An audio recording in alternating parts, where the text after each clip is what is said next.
Bwana, mambo vipi mtu wangu wa nguvu? Ninatumaini kwamba ni mzima wa afya na unaendelea vizuri kabisa na mishemishe za kila siku. Na hapa siku leo tunazungumza kuhusiana na michezo, kuhusiana na masuala mbalimbali ambayo yanaendelea katika michezo hapa nyumbani Tanzania, lakini pia hata nje ya mipaka ya Tanzania.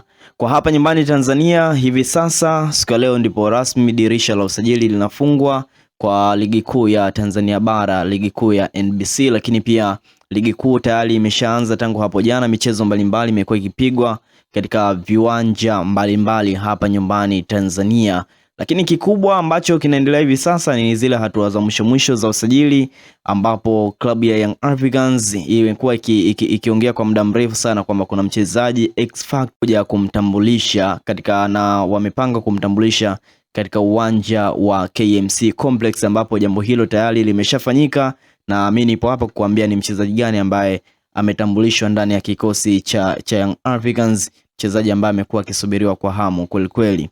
Na siku leo Young Africans wameshamtambulisha mchezaji wao ambaye wanamuita X Factor, na si mwingine bali ni Stefan Aziz Ki. Ni mchezaji ambaye alishafanya makubwa ndani ya kikosi cha Young Africans kabla ya kuondoka katika klabu hiyo na kuuzwa kuelekea katika klabu ya Wydad Athletic Club. Hivi sasa Aziz Ki ametambulishwa kuwa mchezaji mpya wa klabu ya Yanga, akirudi tena baada ya kufanya makubwa ndani ya Yanga, na hivi sasa amerejea kwenda kuongeza nguvu ndani ya kikosi hiko cha wananchi. Kwa hiyo tunaweza tukasema Aziz Ki ni mwananchi hivi sasa, na ametambulishwa katika uwanja wa KMC Complex pale Mwenge.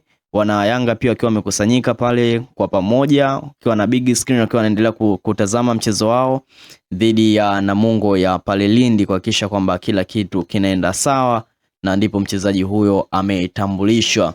Na jezi ambayo amekabidhiwa Stefan Aziz Ki ni jezi nambari 10, ambayo kimsingi ni jezi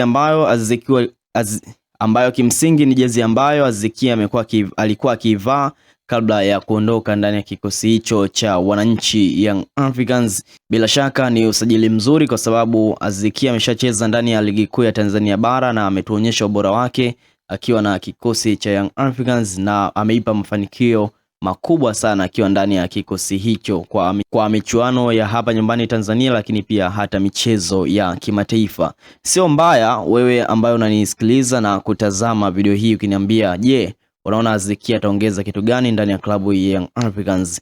Asante sana, mimi naitwa Salum Ibrahim, mpaka wakati ujao.